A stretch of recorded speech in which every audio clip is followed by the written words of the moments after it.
like a paranoid looking over my path. It's like a whirlwind inside of my head. It's like I can't stop what I'm hearing within. It's like the bass inside is right beneath my skin. Hey guys, how's it going today? KDUBZ here, bringing another Wi-Fi battle today. Anyways, for today's common question of the day, what is your favorite flying type Pokemon? My personal favorite is the Altaria, because Altaria is so bulky. You can set up with Dragon Dance, you can be a cleric, you can do a lot of other things. It is very versatile and really underrated in NU. So what is your favorite flying Pokemon type? Please comment below. Anyways, today I got a UU match against Chaz Blaid today. And looking at my team, I'm bringing the exact same team as last upload, so I don't really need to explain it. Anyways, on his side, he's got a really balanced team with some defensive walls such as Bronzong and Milotic, and then he's got some fast guys such as Raikou, Heracross, Sharpedo, and Frostlass, basically the rest of his team. So he is a little more offensive oriented, but at the same time he's more bulky than my team. Anyway, let's head into the match. He's decided to lead off with his Frostlass here. I decided to lead off with my Deoxys defense.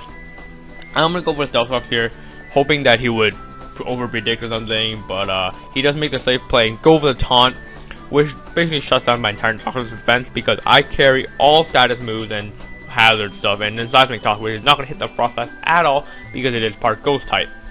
He's gonna predict my switch into something really fast, so he's gonna go for Thunder Wave, but I decided to bring in my Porygon 2, and then he's gonna go for Taunt here, thinking I'm the defensive duck, which is a pretty good play because as most Porygon 2s are the defensive variant, they're both going to do the Toxic, Recover, all that stuff.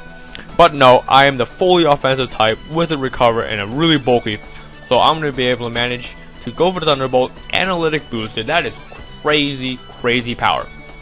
However though, we both get the Parahax this turn, and then he's going to go for Destiny Bomb, which is quite unfortunate for me because I don't get the Parahax, and I'm going to hit it with an Ice Beam, even though the Cursed Body didn't matter at all. Knock out my Ice Beam. Frostlass faints, that means I am dead too, because of the Destiny Bond and stuff. And that really blows because my bulky attacker is gone, and Porygon 2 was basically a very, very powerful asset to my team. He just decided to bring in his Sharpedo here. As I decided to bring in my Darmanitan is my Choice Scarfer, and I thought I would do a lot of damage. He's going to protect here as I went for the Earthquake just to get the damage off, but no, now that he's at +1, I know he's going to outspeed my Darmanitan, and I don't want to risk my Earthquake not killing. He decided to go right for the Waterfall here, not wanting to over predict. He does get a crit on my incoming Azumarill, which is quite unfortunate, but on the other hand, he knows that Crunch or Waterfall is not going to kill me next turn, so for me knowing that, I'm going to go with Substitute. He decided to switch out right into his Milotic, which is the perfect counter to any Azumarill set, by the way, so that is a really good choice by him. I'm going to go for Focus Punch here, not wanting to waste his sub no matter what. He decided to go over the Skulls here just to knock out my sub, and unfortunately he does it right here with the crit. I'm not sure if it mattered or not. It might have, considering Milotic isn't the best special attacker, has no special attack EVs, and I'm at max HP.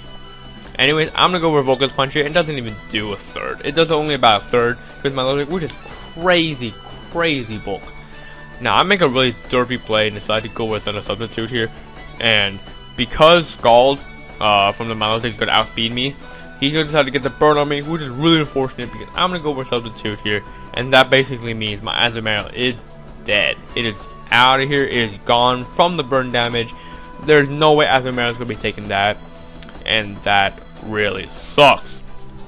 I'm going to bring in my Choice Scarf Heracross, go for the close combat, hoping that it would do a lot of damage, hopefully 2-hit KO, and I really don't want him to go over the Scald or anything. And I know I can take one because I am Guts. I am Guts Heracross, and that's why he went for the Ice Beam here, not wanting to get the burn on me, getting me a boost. I'm going to manage to 2-hit KO this Milotic, which is great for me because that is one wall gone and one wall less I have to deal with.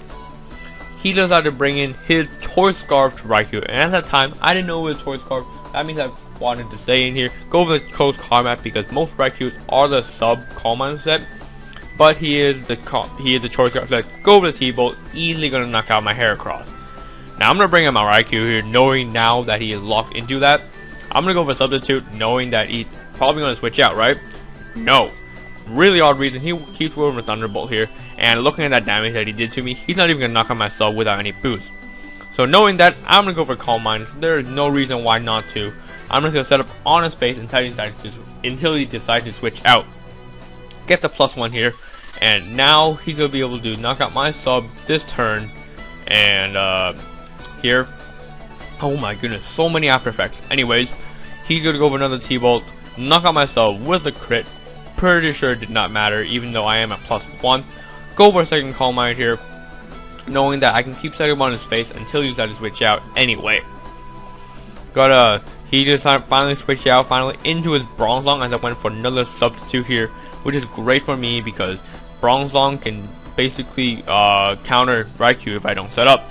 But I do have the +2 up, which means I can 2-hit KO this Bronzong barely.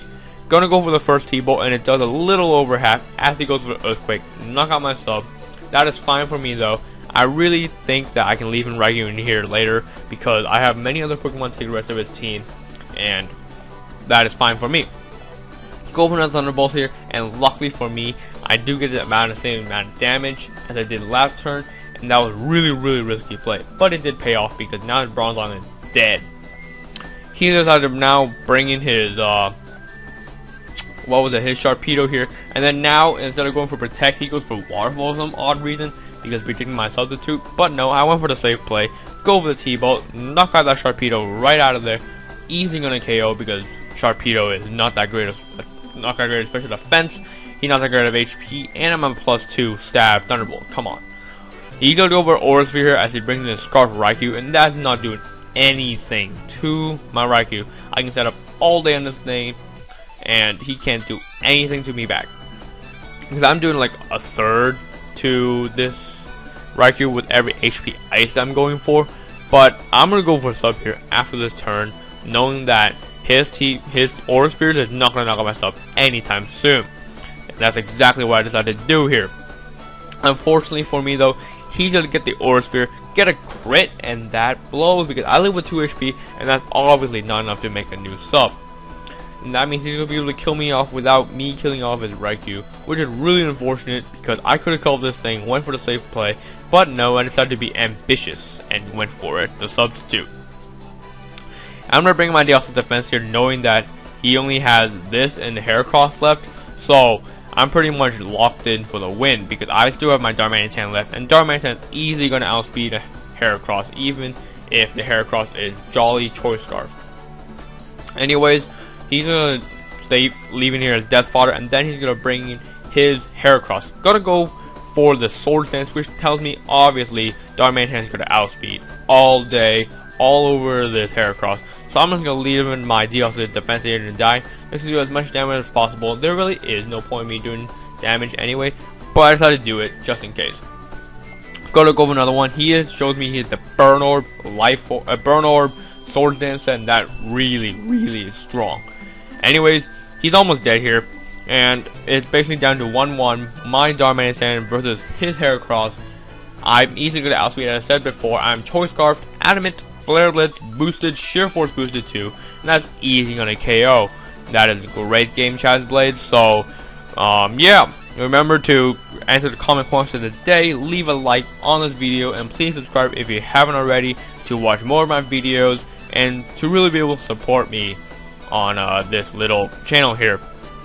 Anyways, I'll see you guys later. This is KDUBZ here saying peace.